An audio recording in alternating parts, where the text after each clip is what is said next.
I think it's probably a good time to get started in our inaugural 2022 P2P presentation and meeting.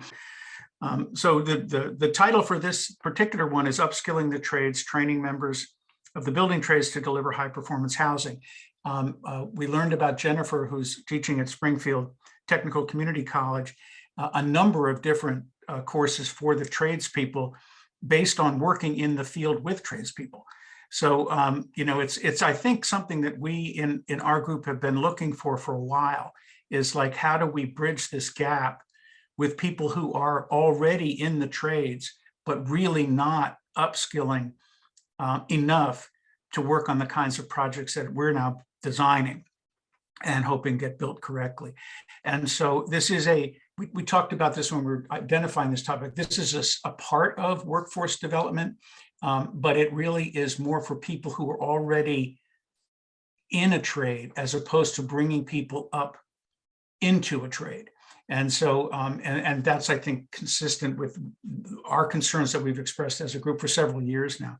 And so Jennifer has a fair amount of experience in this, and I think can talk about what she's been doing. But I think it should open up a lot of avenues for conversation about, okay, but what's working, what's not working, how to scale this? How do we get more Jennifers and more of her students working on projects that we're working on? So I'll turn it over to Jennifer in just a second. We found out about her from Nicole. I don't know if Nicole, you want to, oh, you're up in the corner. Yeah, hi. To say anything about her, or maybe you can wait and say stuff about her later, or, but otherwise, Jennifer, maybe you can just share your screen and we'll get started. I'd like everybody to, after we finish the formal presentation and discussion, there's a couple of interesting new issues and avenues with respect to the P2P group that I'd like everybody to stay on.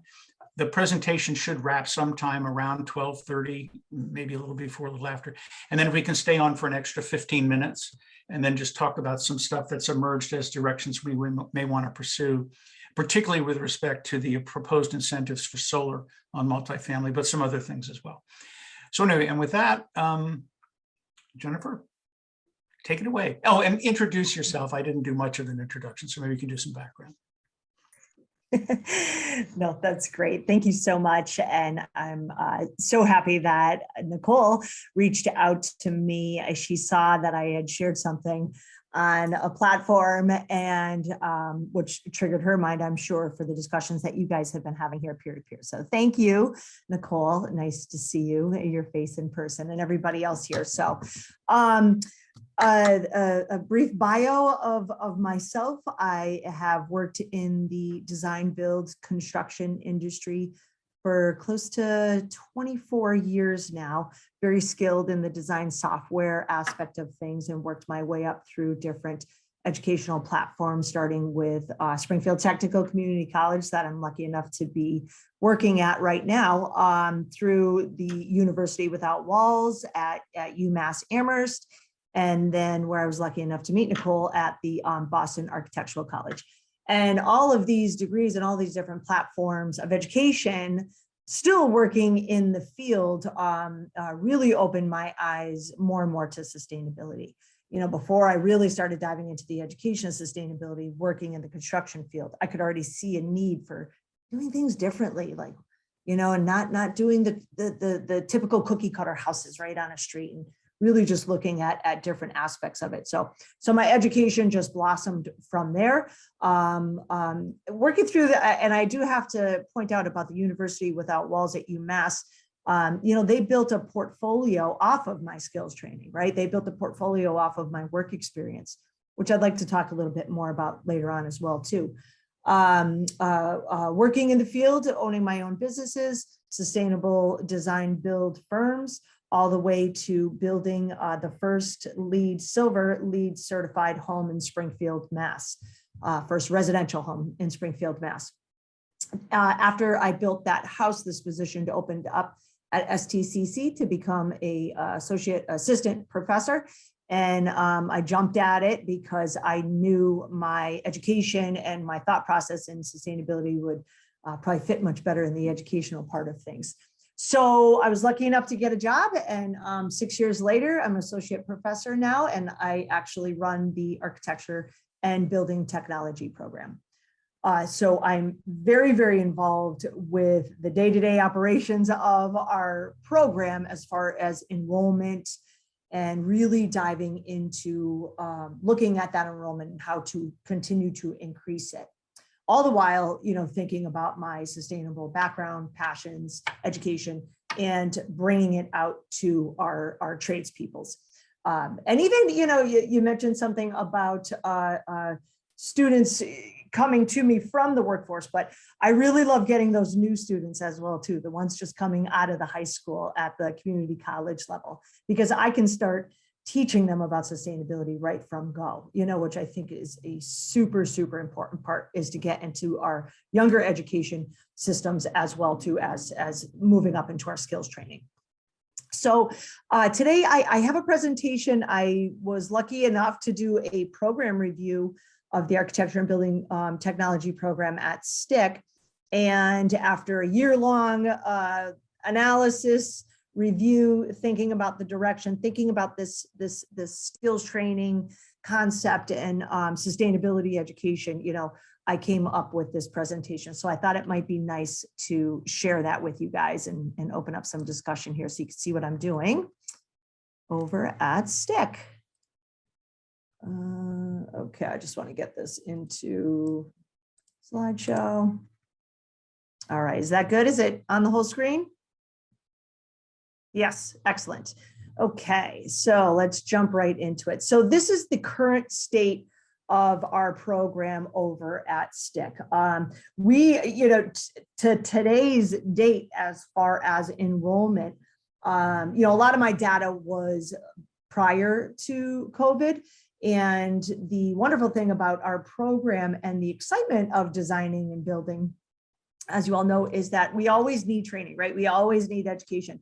So our program has actually grown steadily with approximately about 5 students per year, even through the pandemic, even through all of the online teaching, which is not easy to do with CAD and Revit, right? It's not easy to do with students who have never touched a CAD program or a design software program.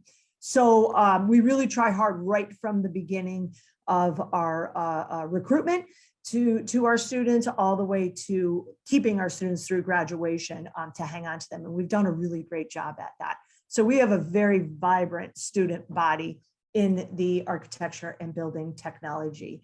You can see I have 4 different pathways of completion through our degree program. We have the architecture associate's degree, and then we also have an architecture certificate program, which just focuses on those core architecture-based courses.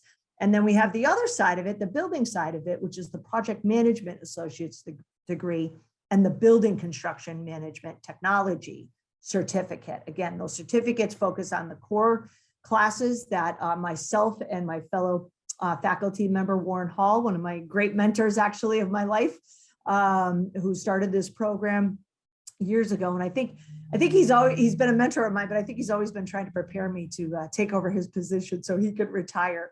And so he really focused on making our core classes related to both focuses. And I truly believe in both focuses, because you cannot have a sustainable build without the design working for it, right? And vice versa. So we have multiple formats and deliveries that we've created with completing these degrees. Specifically our building construction management side of things, project management side of things. Our evening program makes up the largest portion of students that come from the workforce.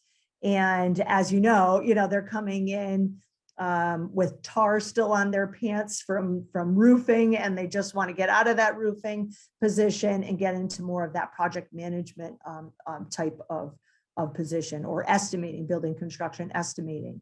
And so our evening format, again, I would say 80% of our students are literally coming from the workforce, the build workforce. And then our day program, we do have some, that come from there, but that majority is usually our newer students coming into the program. Online has obviously been a saving grace for our program. We've been able to complete these certificates and degrees online.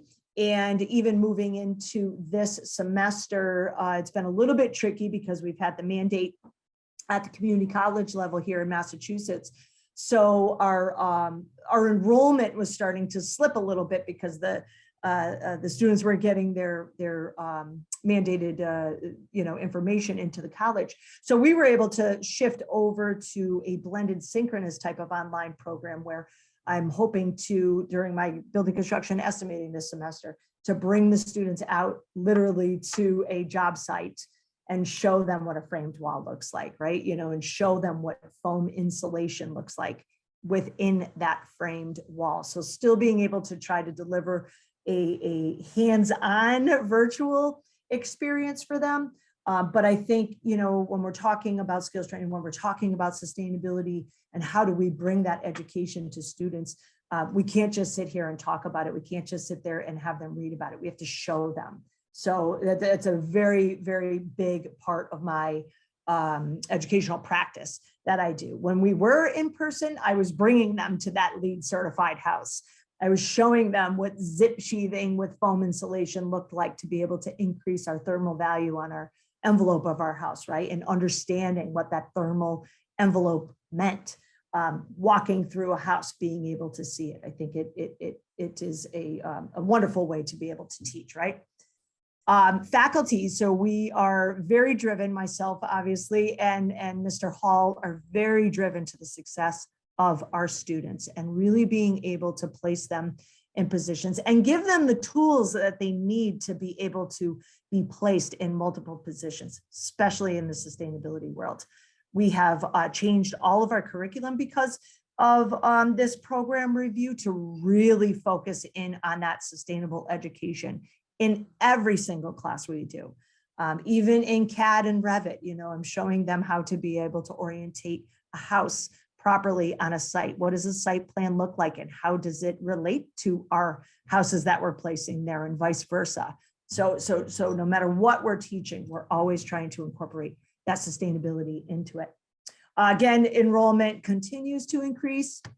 We're very lucky with that as far as the overall programs on our campus. Connections that we started to make and or were making when I was doing this program review is really being able to connect. One of my goals is to be able to strengthen that connection with our campus, within the campus walls, to not only be able to support our students in ABT, but to also grow other programs around us. Because to me, sustainability is not just what we're talking about today, but sustainability is to be able to sustain others around us as well, too, such as food science, such as landscape design and management and health services.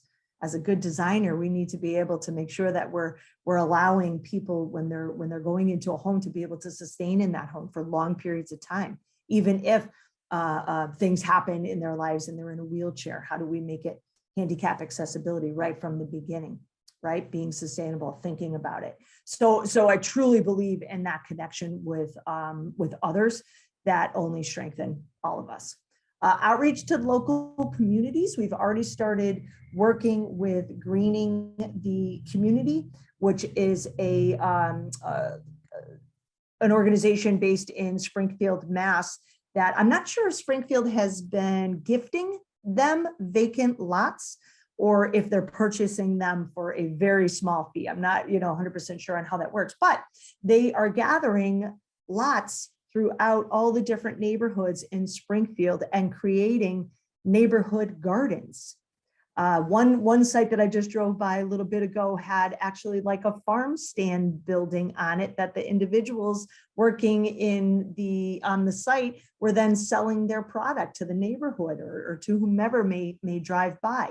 Wonderful way to experience in the sustainable world in general, to start having them understand the process and the different aspects that come with designing and building. So I think Habitat is a wonderful way to be able to produce that. and other local services related to architecture, building technology, and sustainability. Anytime I can bring my students to a seminar or a talk such as this, we need to be able to take advantage of that. Not only will this help the community, but again, it touches upon that hands-on field experience that I think is so critical in changing, or not changing, but even individuals coming from the workforce being able to change slightly different things that they do in the workforce. Being able to see that might make more sense to individuals that are already in the workforce. Developing strategies to increase enrollment for our women in the building construction field of study. So we have, yes, 4 women to 28 men in the project management side of things. And I really think we're lacking in that. I really think I don't know all the ways to change that, except to continue to support all of my students. But especially when I see something coming from one of my female students in my programs. For instance, I have this girl, Kara, who I knew had some very strong skills in sustainability, project management, and she thought she was more focused in on the interior design, left stick, went on to her bachelor's degree in interior design, very unhappy in the field, and a job came up recently in a sustainable design build firm as a project manager.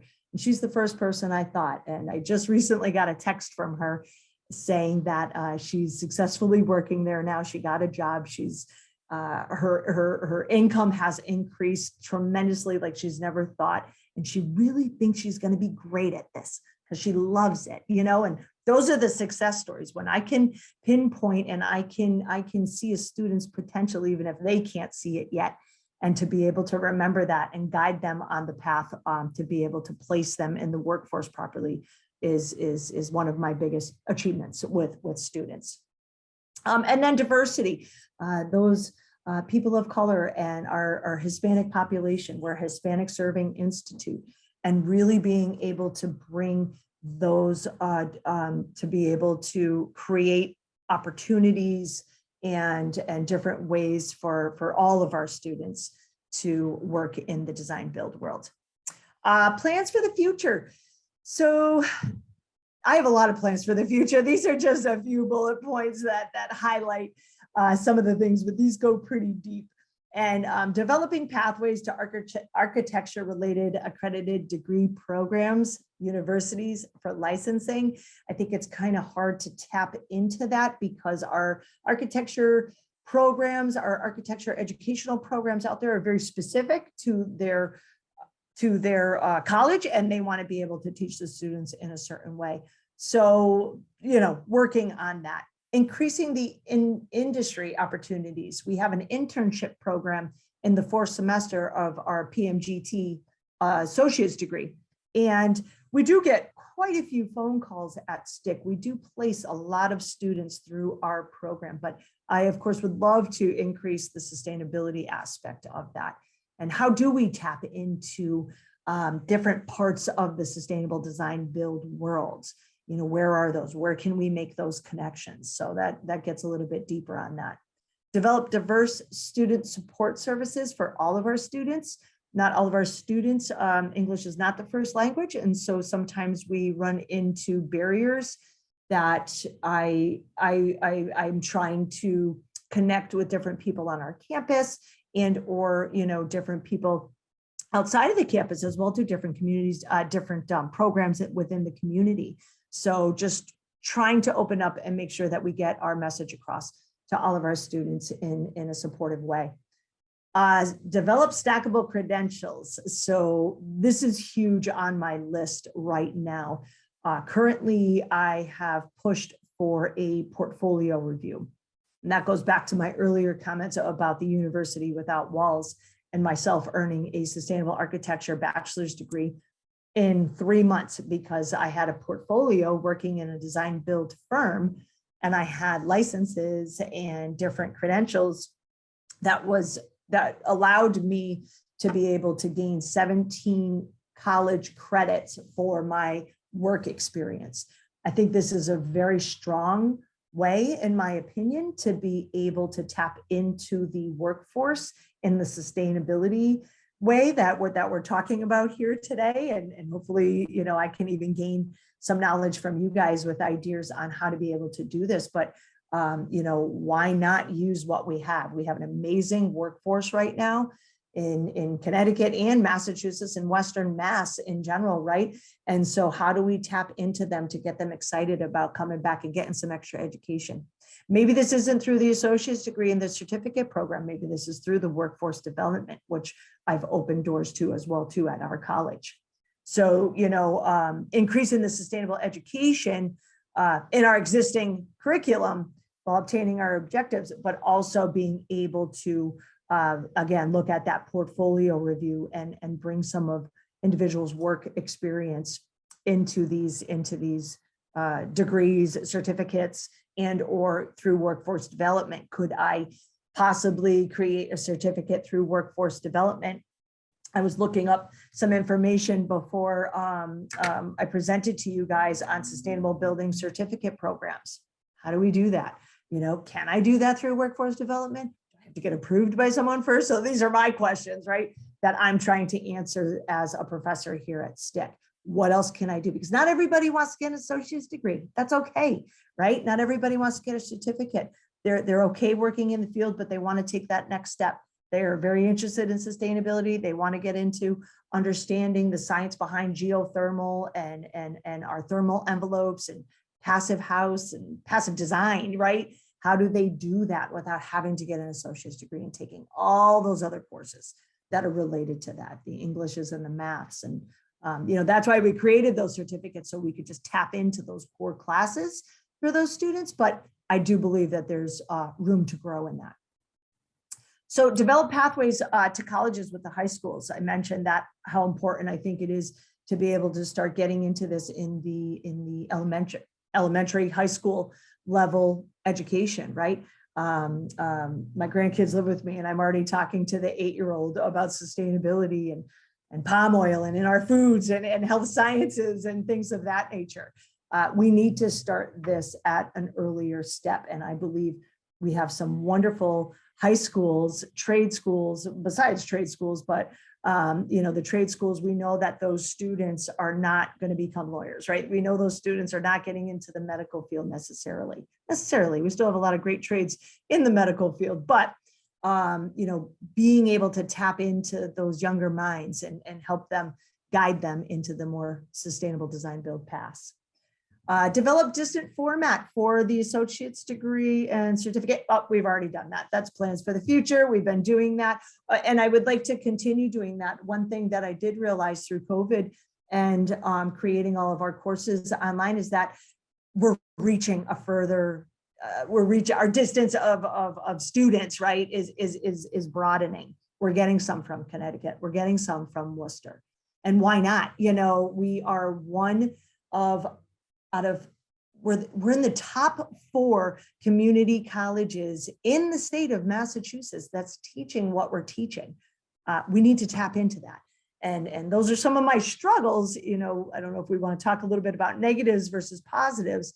You know, these are all positive things. I think some of my struggles has been the administration, or, you know, getting that support even from the outside of the administration to truly understand what we are trying to do in the sustainable world of design and build specifically. People in the administration, you know, maybe they don't understand exactly who we are or what we're trying to do. So getting that support for kicking off new certificates and even through workforce development has been a little tricky. But overall, you know, they're open to it, but it's a lot of communications and a lot of talking about it. So that's my spiel from Springfield Tech. Let me just get back out of here. And so workforce development, you know, the reason why I started going into workforce development again was specifically because I know not every student is ready for an associate's degree. But if I can start creating courses through workforce development workforce training or skills building, however we want to call it. I think I could tap into a broader pool of individuals working in the field. I think marketing, again, is a negative. Administrations can be negative. Finding the right titles and getting the right content in there for people to understand what you're trying to deliver through that education, I think is a struggle as well too. Any questions so far? Yeah, no, thanks, Jennifer. Yeah, I think, well, everybody can sort of jump in and ask questions. If you want to raise your hand, I can recognize you, but Alicia put something in the chat about technical high schools. I think you got to that on your last slide a little bit, but does STC have a relationship with any of these schools, technical high schools? There's a robust number of them in Connecticut, as feeder programs. That's sort of, that might link what you were saying before about moving back farther down into the educational, into high school and maybe junior high school, and then pulling up into the technical programs. And anybody else? Yeah, Alicia, if you want to elaborate on that, fine. Yeah, no, it's well, the timing of this presentation is, I always love when there are happy accidents. So Connecticut Green Building Council, and I'm the executive director, we are a delivery partner for a particular type of training that's actually offered through a like kind organization, just a tad bigger, out of New York City, called Urban Green. And they offer G-Pro, like a fundamentals of building green course, which is really a phenomenal primer for, to get kind of just increase literacy. And that's a lot of what you said up front. And we have an instructor who specializes in delivering this training to technical high schools in Connecticut. And actually, I'm in process of dialoguing with her about what she sees on the horizon this year as far as interest from the tech high schools. And what I've seen, this is my 4th year of being executive director, the interest is nice, has been growing every year, which is a great sign. Yeah. And frankly, in some ways, I think the pivot to virtual has almost helped, because you can sometimes, it's a perfect course to deliver in an online fashion, the principles of building green. But my question, when I was listening to you and your vision for like wanting to, attract more women and attract a more diverse student population, is just really, curiosity. Do you have any kind of relationships with these tech schools in Connecticut? Because it seems to me like this is a perfect opportunity to, I always say sustainability is a contact sport. So just kind of curious, if that's on your horizon. Yes. I actually have one student. I think I'm meeting with the student and his guidance counselor at 3:30 today to figure out how to get him started with CAD. He's taking my AutoCAD intro course as a dual enrollment. So we have a dual enrollment at the college, so our high school students can take a credited course for graduation requirements as well too. So that is the High School of Commerce here in Springfield. I'm on all the advisory boards for the trade schools locally, high schools locally, but I'm trying to get other dual enrollments. That's been a little bit of a struggle for me to kind of tap into, to get students as a dual enrollment, right? As a senior taking one of our courses, but we're trying. Right. So it's, from what then that sounds really cool, the dual enrollment possibility, but it sounds like you don't really have necessarily any relationships with these tech schools from Connecticut. Not yet. Okay. Well, that's good to know, because that always, that kind of plants a seed of possibility, at least with me, in terms of, Absolutely. Okay, cool. Thanks. Absolutely. I mean, I would even be willing, as the director of our program, as a professor, to come and teach offsite. Why not start creating something that I could go to, and meet with students once a week at night or late in the afternoon, a 3 to 5 kind of course or something. That could be interesting as well too for students in high school. Following on to this conversation, do you think you have peers in other community colleges in the region? in Connecticut. I mean, we used to know one of our neighbors taught in the architecture program at Norwalk Community College, but he's now decamped for a warmer state. Yeah. No, I unfortunately don't. You know, I probably have more construction work contacts in Connecticut than I do in the education. I think I've, you know, yeah, 6 years is a long time to be in education, but I haven't been in the department chair position for long enough to really gain those types of connections. So unfortunately, Nicole would be my girl that I could tap into to help me of what schools to talk to and who to be able to reach out to. I tried reaching out to, is it not CMU? It's more engineering based related community college, but it was a community college. So I didn't get much feedback from them to try to see if I could get my certificates in line with them, you know, just for a transfer opportunity, but it didn't work out. It would seem, I mean, I don't know if other people in the meeting have delved into this at all. It occurred to me that if you could get some kind of not a cohort exactly, but an understanding of the value of some of this stuff in being taught at the community college level. And you're even indicating that it's a hard sell even, you know, where you are, just because it's not in their DNA. It's not, I'm in a polytechnic with an architecture school in it, and it's still the vast majority of the faculty don't have a clue what we do. Don't have a clue. So it's, you know, it's a little bit abstract then when you get into the sustainability side, and the resilience side. But if you could do that, then you could get linking out to the technical high schools. There could be, I don't know if we as an organization could broker some kind of conversation like that. We could talk about it at some point, but it's a real movement for us to start getting into that world in terms of upskilling, developing programs, upskill. But I was interested by, you know, because it occurred to me that this was more in my mind going to be a focus on the contractors in the field building stuff. And how do you get them to build better? But something that emerged that you mentioned about this young woman, I guess, who has just gotten a job as a PM. It sounds like project manager, construction manager, combination of the two. Whether or not that's an interesting route to try to travel, and maybe that instead of trying to reach the trades through other media, you reach it through people like her. Running a project that if it's designed by one of us on the call, that's the kind of project manager you want, who can move the trades into reducing Nicole's workload and going back and checking what they've done wrong. Just throwing that out there. I have no idea if that's a sensible thing to think about, but that's a higher skilled kind of capacity. But if you build that in to that role, probably well paid and have a specific role.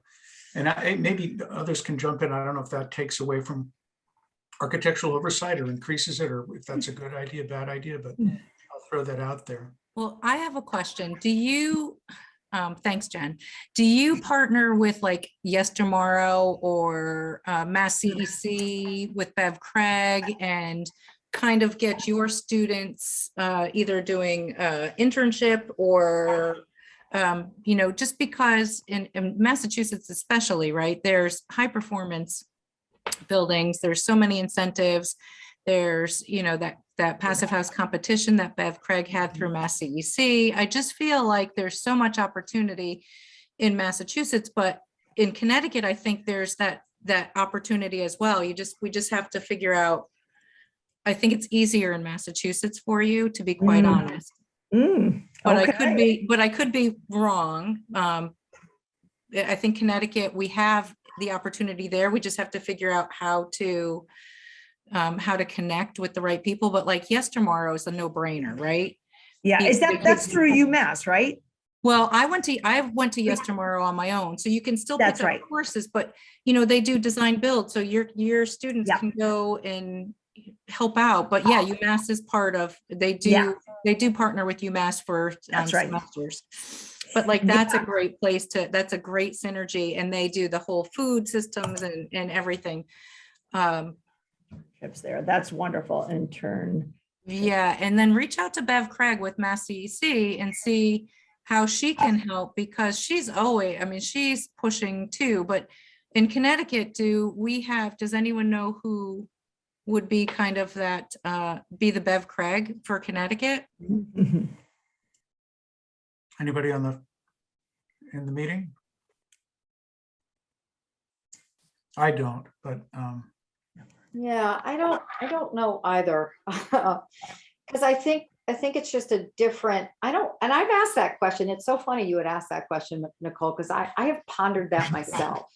Not recently, but a while back. And I put some fillers out there and nothing really came up to the, nothing really came up. But I just, again, think there are some things about Massachusetts that are unique. And clearly Bev has been a catalyst for bigger and bolder ideas like funding the Passive House Design Challenge. Somehow that came through, her, I guess maybe through that agency, and of course, we have what we have in Connecticut is Energize Connecticut, which is, not necessarily the same as what you have in Massachusetts. And it's with the two utilities. We only have two utilities. We have Eversource and Avangrid or UI. And based on a 3-year plan, it's actually being updated and finalized as we speak. And so a lot of these potential program support and program funding is on hold right now until that plan is finalized, which I'm hoping will be maybe by March, early spring. But that is something, I think that's the one thing we have that's comparable to the types of support that you have in Massachusetts. and Joanna Grab had a comment about in the chat about New York having a strong sort of linkage program through the educational chain, and wondering if there's a possibility of doing something like that here or regionally. Joanna, do you want to elaborate on that a little bit? Sure. Yeah, we did trainings like right as the pandemic was beginning, and they converted all virtually through SUNY New Paltz with funding from NYSERDA on Passive House Net Zero, kind of like what are the various approaches. And I think, Jen, you're spot on with like the construction side and the design side. That I see that's really fertile, and I'm New York based, but I'm a Connecticut native, so this is very important, is operators in multifamily buildings. They're, especially as we transition to all electric buildings, that seems to be a void. And you're right, there's like, how do you, I like your term stackable certifications or credentials. It's like, how do you give them credit? And then when we're, as a consultant, working with a developer, do we recommend someone with that type of training or recommend them to get it? Well, I think that's a very critical part of the equation. They're right, like apprentice, or like there's a lot of generational things that are not being passed down and or just brand new with technology. Yes. I agree with you completely. I think that's why I keep my hand in the build world. Nicole and a lot of my friends and family think I'm a little kooky because I work 3 full-time jobs, but I think it's so critical if I'm going to be teaching sustainability in the design build world. You have to keep yourself updated as individuals ourselves as well too. But I also feel like I could tap into some of the workers out there as well too, because I am a teacher, and that's my teaching mind will be like, oh, you don't know how to read a blueprint? Oh, get over here, and let's look at this together, and then start talking about the exterior wall and start talking about the thermal value and what does that mean, and heel heights and different things like that. It's something I'm in an office right now that I'm in a design build firm that I started with 23 years ago, and they called me back. The individual specifically called me back because he didn't want to train anybody else. He wanted me, right? and which is fine. That's very nice and very, great. But specifically, I think it's more, he wants me to train others. And this company is going to be 100 years old coming up in just a couple of years. And they're one of the most sustainable residential design build firms in East Long Meadow, right on the cusp of Connecticut here. So, it's always been a very big part of their company, and it's even bigger now. They're looking at tiny house sustainable developments. His son, the fourth generation coming up, went to BCT at UMass, so was in the building construction, very sustainable minded individual. He is having such a heck of a time finding any position in the sustainable world. Like, he's looking at Montana right now, because Montana is where he wants to be in the sustainability world, because it's very hard to, here you go through all this education. Where is that open door for these individuals if they don't have the experience? They have the education piece of it. How do we give them the experience of it? And that's what I'm going to be doing for the next, probably year, is working with this fourth generation son who has an amazing sustainable mind. I can't wait to work with him, but just to give him that extra set of tools and experience that he needs to go to Montana and work for one of these big builders out there in the sustainable world. So I think it is important to get into the workforce, but I also think it's very important to teach from the ground up as well too.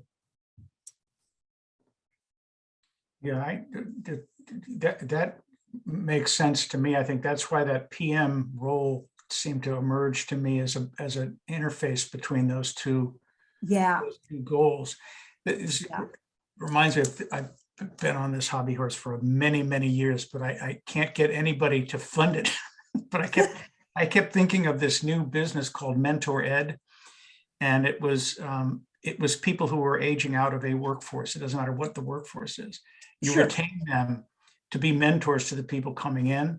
And I started with the utilities because I kept thinking, okay, there's that squirrel dead on the wires. I'm new to the whole thing. What do I do? And the answer is, depends which way it's hanging. If it's hanging, you do this. If it's on its paws, you do that. But it's that kind of thing. And I think people who are retiring, if they could contribute that way through an online program, I think they'd love it. You sort of make them heroes in the system, right? But it's just like, that's a big business that somebody's going to jump onto, I think, at some point, because everybody is aging out. And the young people coming in are not going where they're needed.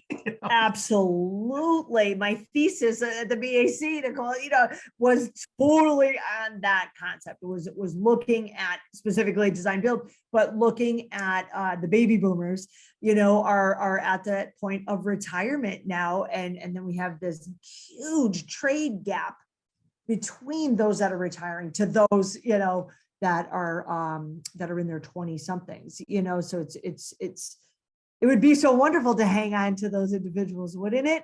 And to me, with online now, there's way less friction in doing that than there used to be. It's just, but it's organizational. It's not, and who's interested in it, go to Eversource. And I thought the utilities would be perfect for this, because there's been a Department of Labor workforce agenda with respect to the utilities for 20 years, because they know they're aging out, and they keep trying to bring them back, and they're good paying jobs. They're interesting. You're outside a lot if you're in a certain type of business. But I also think the credential world, and maybe you can comment on this or others can jump in, is certainly growing with people who are young people in the tech world, because they're upskilling all the time to move into other jobs, and they learn how to do something. They learn how to do AutoCAD 101. They learn how to do Revit. They learn how to, play one game or another. I don't know what they are, but they get credentials that they add to their resume, and they are validated. I'm not sure how. I think a lot of the big software companies you go through this level of training, will give you a badge, a digital badge, and they add them up and they use them to get employment. That has not taken hold in our world. And, and it's a question of who awards the badges and what they stand for. But it seems to me there might be an opportunity there as well. But that was one question I was going to ask you in terms of thinking of the contractors. What can you do online and what can't you do online. And have you really, I'm assuming you've wrestled with that a little bit, like how do you bridge that gap? So maybe you could talk about that a little bit, and anybody else who's run into this can jump into Yeah. it. Yeah. We have actually at our testing center, just to go on the, I fully agree with you on the resume building thing. It's skills training, so Autodesk has specific certificate exams that you could take, and we're actually offering them at Stick Testing Center. And so I'm trying to figure out, all right, can I do a workforce development class that teaches to that exam per se, and then they pay the $100 and takes the exam, and then they're a certified CAD or Revit or BIM. So they have all the different levels through Autodesk. So I encourage all of my students, get OSHA, get your CSL, get your these certificates, because it really does build up on a resume and could open doors. So I completely agree with you. I'm I'm sorry. sorry. What was the other question? I forgot. Well, we have a question. Melissa had a specific question about Sure. BPI certification. Is that something that you get involved with? Is that the building Performance Institute, I think is. performance? No. We do not. Yeah, no, we don't do anything in relationship. You haven't looked at it. I don't, Melissa, do you want to It'd be great. follow up on that?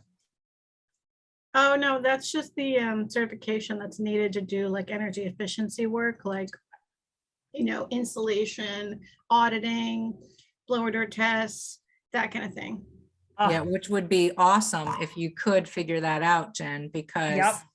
it's, it would open up the door for your students right out of the gates. And maybe Mhm. they could find somebody to shadow, or you can find somebody to kind of mentor them, and then they can take the exam to get the certification. Nicole, do you have that certification? I do not. My guys do. I do not. I guess I could, but I haven't needed it yet.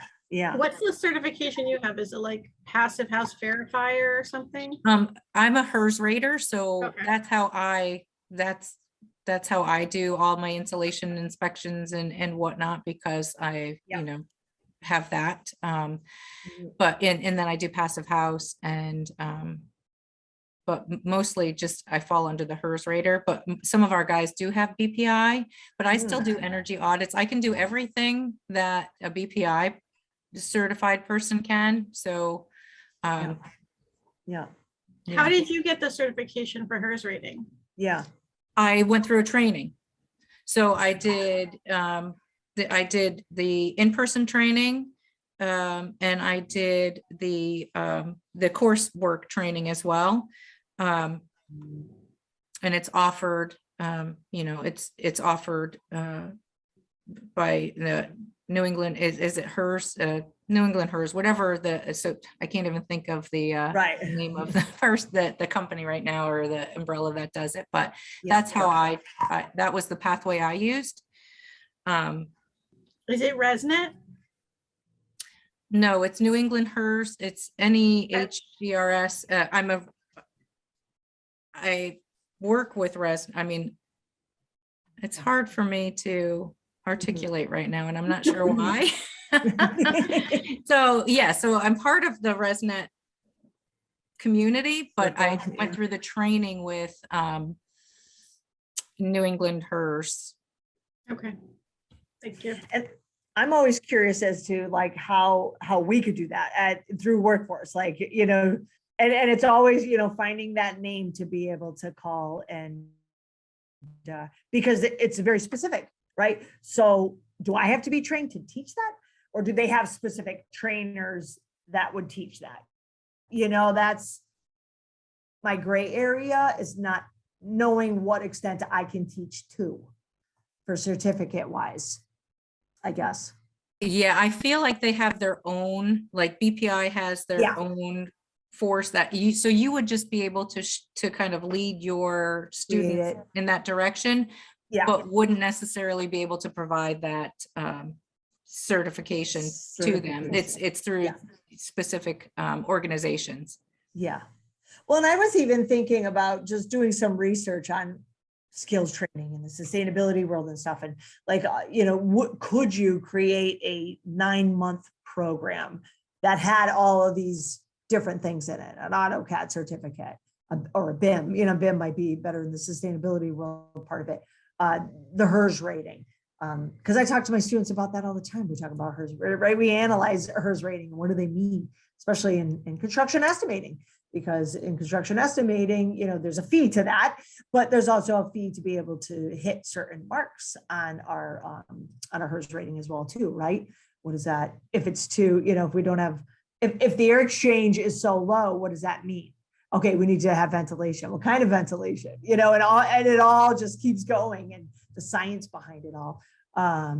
So it would be great to figure out a way to be able to incorporate these individuals who are certified to teach it into the Springfield area as well.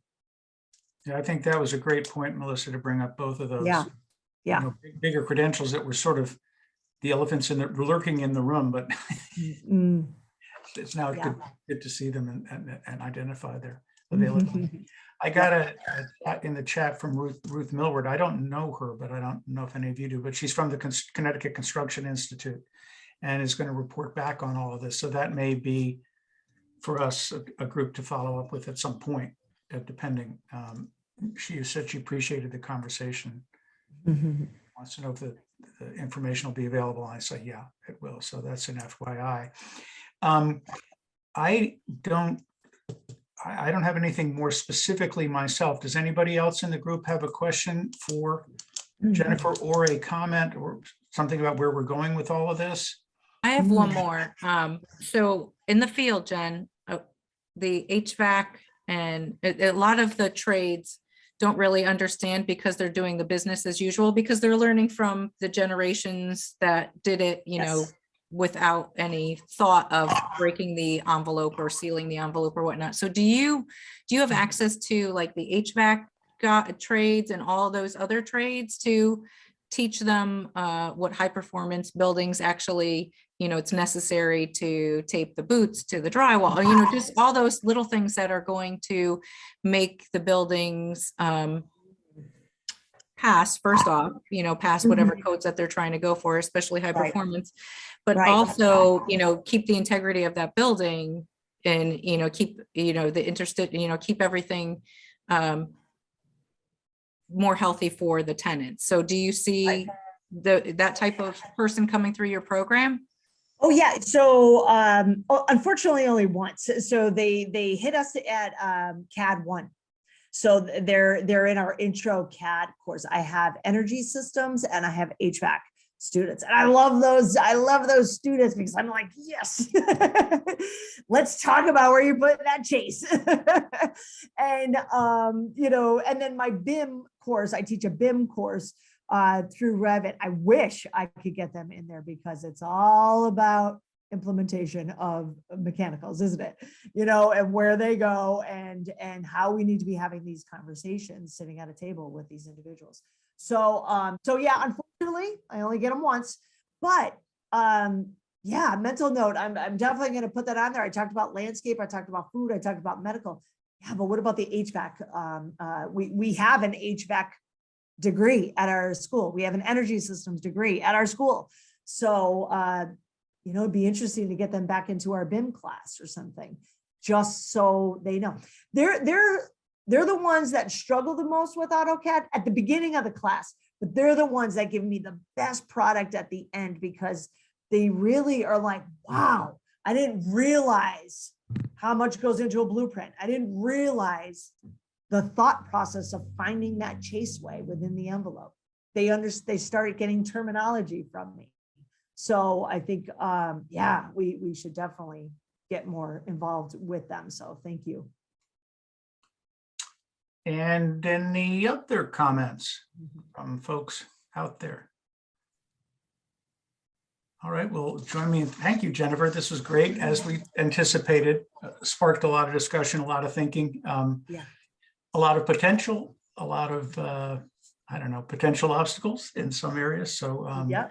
which is, I think we probably intuited that, but didn't have a didn't articulate it completely. So Right. I think that's all good. Anyway, everybody join me in thanking Jennifer. And if, Yeah. can't see anybody, but I Thank assume you. Yeah, thank you. And Keep let's this at connect home. because I think we can work together on some of these things, Jen. I Yeah. would love it. I I do would too. love it. Anytime, anybody. Yeah, that would be great. Thanks so much for the opportunity. Okay, so we'll stay connected. Okay, great. Jennifer, Thank you're you. welcome to stay on. We're going to just do a little P2P business. You can listen. Yeah. in. I'm gonna probably scoot out because I think I have a meeting coming in. So I am good. Thank you so much. All right, thanks, Jennifer. Have a good weekend. Take care, everybody. Thanks Yeah, for your bye, time. thank you. Yes, thanks for your time. Thank you. This will be quick because it's a relatively small group. So a couple of announcements that Kim Stevenson emailed us and wanted to know if we could arrange some way to provide some information on some new proposed solar incentives that are being put out there. And Rudy and I talked about it and thought, okay, maybe we could talk to all of you and see if that wants to be our next P2P meeting. Turns out we need to get this information out to our membership earlier than that. So it looks like Mackie, and I don't know, is it Mackie Dykes? Is that the name, Rudy? And maybe Kim are available to, who is the VP for financing at the Green Bank, are available to do a presentation on this, I guess 2 Fridays hence on the 4th. Is that right, Rudy? I think that's right. Yeah, that's right. And I was thinking, independent of whether that's a substitute for or an additional to the P2P, it actually doesn't really matter too much. We can organize one of those things fairly easily and put it out. So I think we're going to go ahead and do that. So that's a heads up for the 4th, and we'll organize that once we talk to Kim and Mackie about it and get it finalized. Then I think we have a speaker, Vicky, scheduled for the, is it scheduled for the next P2P on the 21st, I think it is, or the 18th. I've forgotten if we have somebody scheduled or not, or Don't have identified. anyone scheduled yet. I'm gonna have to look back on our notes and see where Okay, we're. we'll look back on that. It may need to have another quick meeting of just the core group quickly just to finalize that. But I know we had some potentials. I think Kathy might have been looking at somebody for the 18th, so we'll reach out to her. She wasn't able to make it today. So that's notification. And we'll let you know about that. We also are trying to put together to expand the list of people who are invited to these meetings. And that's an effort you'll hear more about probably in the next week or two. And in addition, we may do a survey of the bigger list because it's tending to get down to a core group now, which is, it's fine, but it probably, the information that we're, as always, putting out there. And I mean, during the COVID period, we got involved with the QAP, and that became a much more focused, targeted activity. We weren't doing the normal sharing of information, but now we're sort of back in that mode, and it'd be great, particularly if we're going to continue online for a while, to get more people engaged with it. So we're going to look at expanding the list and also potentially doing a survey of the list in terms of what they are interested in, and maybe help guide the agenda going forward. Hey, Dean, it's Bill here. Could you possibly put together a list of all the different topics that the group has covered since its inception, so that would be a good way to sort of show any potential new people. I was talking to somebody the other day and telling them about this, and I was, trying to remember things, but it was, I didn't really have a vivid memory of every topic that was talked about. But just ask me, I'll recite every single one that we did. I bet. I don't remember last month's, no, I remember some really good ones. Vicky, you and I you took a whack at that, right? Of trying to make a list. Yes, Yeah, I okay. did. I went back on a lot of the meetings and slides that were available on the Green Bank website. So I did put together a list. So we can put together the titles of most of them. Some of them didn't. Yeah, I mean, there's a lot, but I mean, yeah, there's a lot. That's exactly right. The group has done a lot of stuff, and it's definitely, light under a bushel somewhere. And so we'll pull it out and make a list and send it out to everybody as well. So that's a good suggestion, Bill. That was that. Okay. 2 other things. Arc Record is going to do a session in March, Paul, March 10th. March 10th, yes, I think it's March, and I'll send out information on this, right. on, getting to net zero on multifamily housing. And Paul's going to be presenting. Did they reach out to you, Susan? I sort of left it in their hands. Yeah, they did. So I you're going to sent be them. on it as well? Yeah, I will. Cool. Okay. So that's, two of the core are going to be on one of these ARC Record webinars in the middle of March. And also Mark Ginsburg from New York City, if you know him, is going to be on it as well.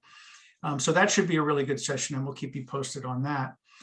And then let me just share my screen for 1 second here. And I will take that and share it.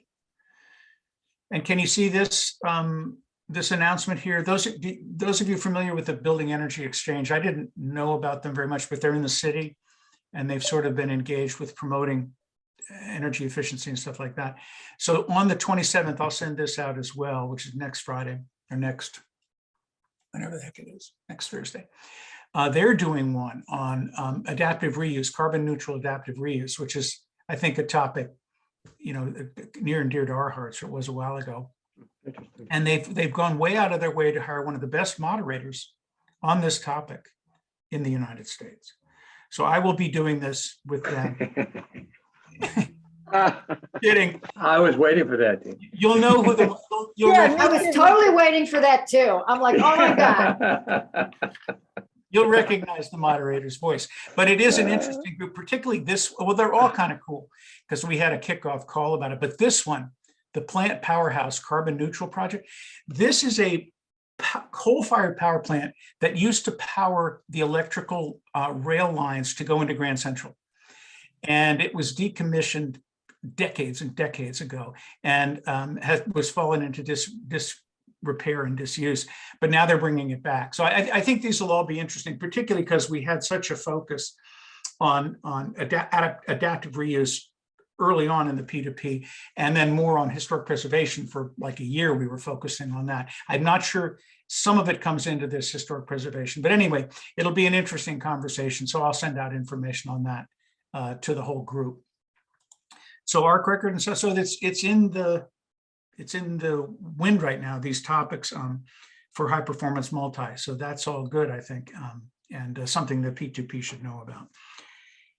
And I think that's all the announcements that I had. So I think that's it. Anything else you guys want to comment on? Or Vicki, have I forgotten anything as usual?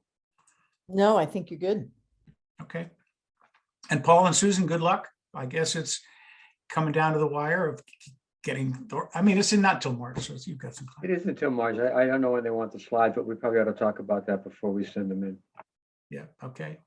Yeah, plenty of time, way in the future. Oh, yeah. Right. Yeah, the interesting thing, I'm actually skiing that week, so I'll be taking it from my. Oh, cool. Yeah, I'll be up in Loon that week. I'll just take the afternoon off and do this. Okay. Any other news, Melissa, Alicia, anything to share with the core group? I Okay. can't think of anything. Melissa, can you? Nah. Okay. All right, everybody. Well, thanks for attending. We'll keep you posted on all these upcoming events and also what's going to be happening if the February 4th meeting or the February 18th P2P. So Sounds great. otherwise, stay warm. Have a good weekend. Thank you, everyone. Good weekends. Yep. Talk to you later. Thanks everybody. all. Yeah. Bye-bye. Bye.